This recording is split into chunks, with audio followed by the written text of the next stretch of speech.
Pakinggan po natin ang mensahe ng Tagapangulo ng Pambansang Komisyong Pangkasaysayan ng Pilipinas, ang kagalang-galang Doktora Maria Serena I. Jokno.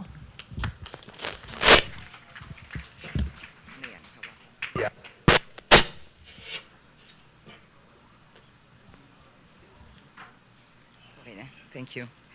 Kagalang-galang ng Pangulo, Benigno S. Aquino III, Secretary Voltaire Gasmin, Secretary Albert Del Rosario, Secretary Enrique Ona, Senator Cynthia Villar, Senator Alan Peter Cayetano, Mayor Larnie Cayetano, AFP Chief Emmanuel Bautista, mga pinuno ng Sandatahang Lakas, mga opisyal ng pamahalaan, mga miyembro ng ating diplomatic community, mga veterano, mga kaanak ni Bonifacio, mga kababayan. Okay.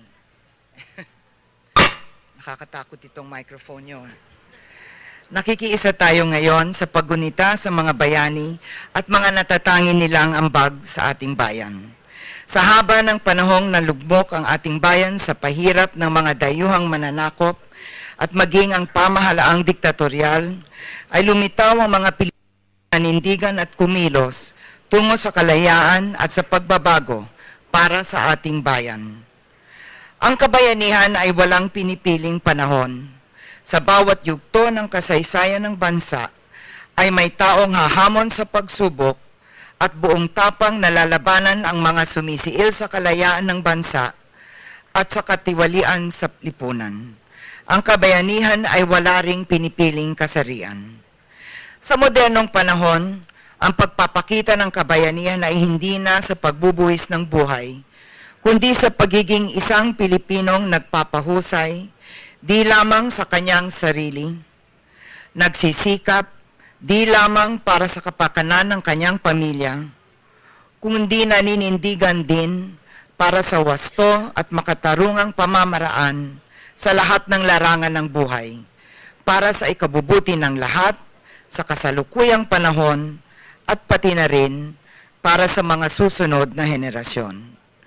Hindi nakita ni Andres Bonifacio halimbawa ang bunga ng kanyang paghihirap, ngunit iniwan niya sa atin ang dangal at kapangyarihan na nagsisilbing inspirasyon sa ating lahat. Ating nasaksihan ang malaking tulong ng marami sa kanilang kapwa sa oras ng pangangailangan dulot ng nakaraang habagat at bagyo.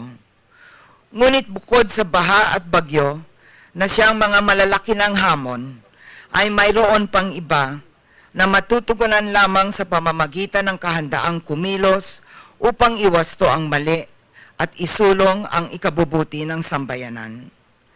Sa lahat ng anyo ng kawalan ng hustisya, pinakamasuklam ang kawalan ng pagkakapantay-pantay sa pagtrato sa tao, kung saan kadalasan ang maliliit, mahihirap at di kilalang mamayan ang napakadaling ipunterya, samantalang ang konektado at minsan ang nanunungkulan mismo ay laya sa pananagutan.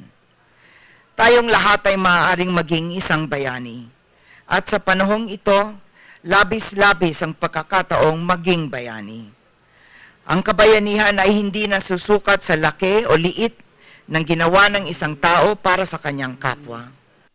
Alaala man ng kasaysayan o hindi, naninindigan ng bayani dahil sa isa at tanging isa lamang katwiran, dahil iyon ang tamang gawin. Oras na, kababayan, na maging bayani. Marami pong salamat.